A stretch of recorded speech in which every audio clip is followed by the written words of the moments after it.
Vale, vamos a meternos de lleno en esto para realizar un análisis fascinante e imparcial de un texto apocalíptico verdaderamente dramático. Hoy vamos a desglosar una visión escatológica súper específica. Hablamos de un diseño profético que se conoce históricamente como el tiempo de angustia. Básicamente, vamos a explorar paso a paso cómo esta potentísima narrativa estructura los eventos finales de la humanidad y, bueno, cómo delinea una de las pruebas de fe más intensas que jamás se han descrito en la literatura teológica.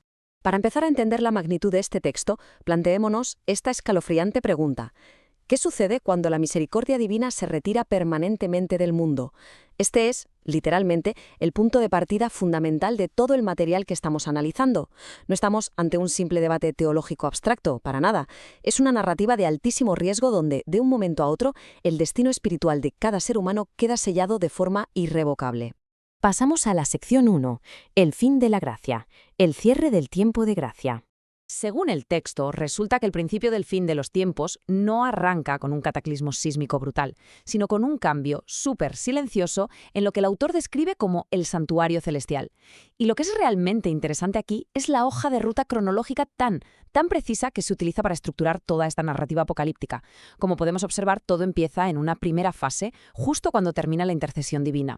A esto le sigue un intenso periodo de plagas y de persecución extrema, que es lo que se conoce como el tiempo de angustia. Y finalmente, la estructura culmina en un tercer punto con la liberación mediante el regreso de Cristo. Entender esta cronología lineal es, de verdad, absolutamente vital para comprender todo lo que viene a continuación. Y el momento exacto en el que esa fase de intercesión termina está marcado por este profundísimo decreto del libro de Apocalipsis.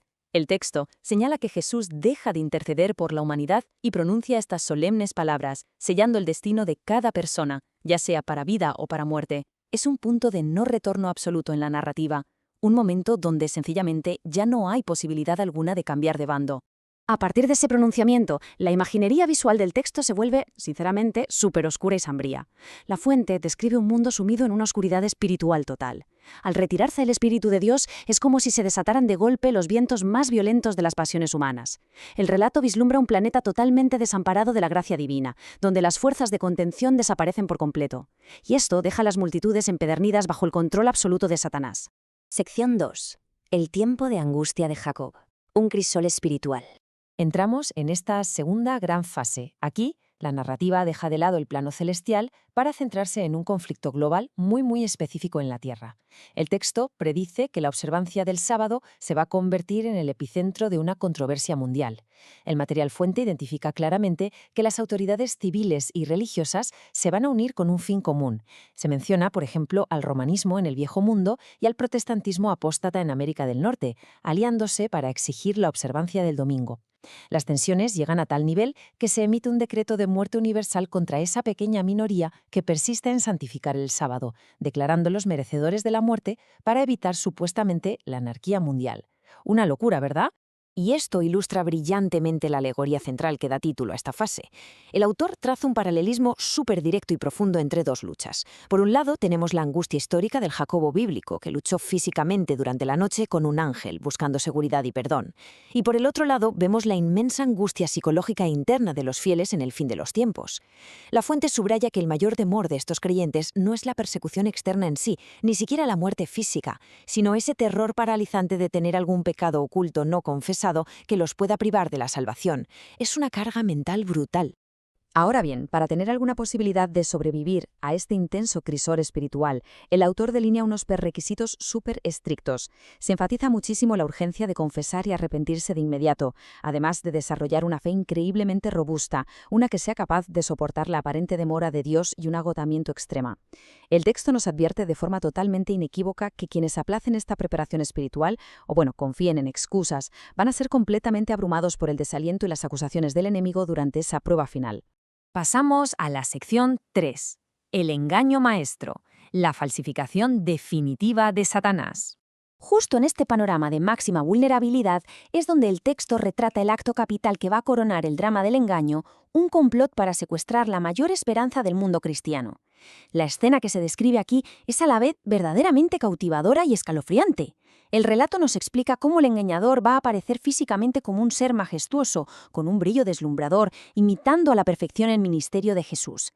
Va a sanar a los enfermos, hablará con una compasión inigualable y citará hermosas verdades celestiales. Pero ojo, porque hay un objetivo superoscuro detrás de toda esta fachada. Este falso Cristo asegurará ante las multitudes que él mismo ha cambiado el día de reposo al domingo y con eso validará la persecución de quienes se nieguen a aceptarlo.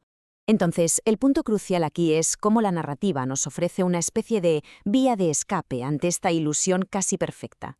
El texto insiste en que la única protección real es conocer la descripción bíblica rigurosa del retorno de Cristo, y para ello establece un contraste profundísimo.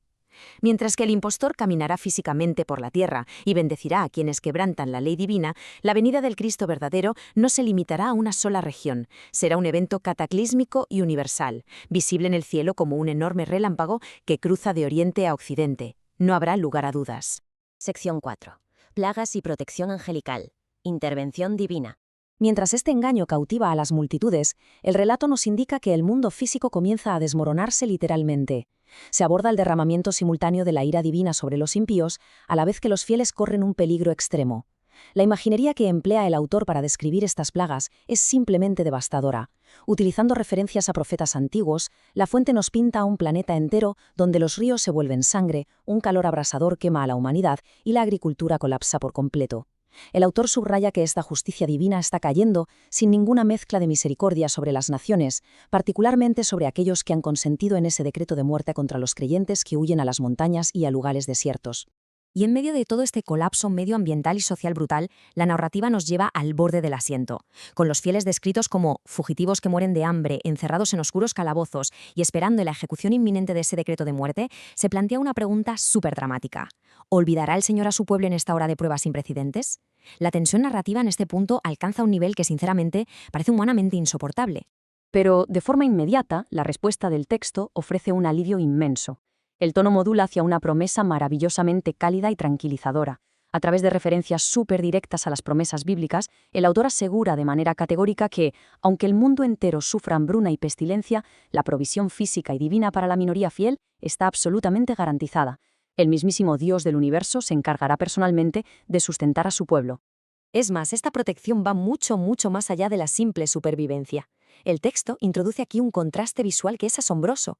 Nos relata cómo seres celestiales, que a menudo adoptan forma humana, irrumpen en la oscuridad literal de las celdas y los escondites de los creyentes. Por medio de su mera presencia, estas prisiones tan tenebrosas y sombrías se transforman de repente en deslumbrantes palacios de luz, trayendo una paz sobrenatural a todos aquellos que aguardan la ejecución. Es una imagen poética preciosa. Llegamos a la sección 5. La liberación final. El clímax de los siglos. Todo este desarrollo nos conduce vertiginosamente al último capítulo de la obra, ese segundo exacto donde el tiempo se agota y la tensión estalla por completo. El autor pinta magistralmente estos tensos instantes finales. Multitudes enfurecidas rodean a la pequeña compañía de creyentes, disponiéndose a ejecutar por fin el decreto de muerte. Se escuchan gritos de burla implacable, exigiendo saber por qué Dios no interviene, si es que realmente son su pueblo escogido. Desde cualquier punto de vista terrenal, todo esto parece el preludio de una masacre inevitable. Las esperanzas parecen desvanecerse en el aire, pero los fieles mantienen sus rostros pálidos levantados en oración ferviente. Y es precisamente en esa mínima fracción de segundo, en el punto de máxima desesperación, cuando ocurre la grandiosa intervención. Respaldado por un pasaje triunfal del profeta Isaías, el relato describe cómo los cielos se abren repentinamente. Se escucha la imponente voz de Dios deteniendo a los agresores y declarando la liberación milagrosa de los justos. Es la vindicación suprema de aquellos que se mantuvieron inquebrantables, un rescate glorioso que va mucho más allá de toda comprensión humana. Ya para concluir, merece mucho la pena reflexionar sobre los elementos que hemos desglosado en este análisis. Pensemos en esto por un momento. Si una prueba espiritual y global de esta inmensa magnitud fuera verdaderamente inminente, ¿cómo reconfiguraría las prioridades de la humanidad hoy en día? Comprender este diseño teológico no solo nos arroja luz sobre una visión fascinante del fin de los tiempos, sino que también nos plantea un profundo desafío sobre nuestros valores, nuestra resiliencia y nuestras convicciones en el presente.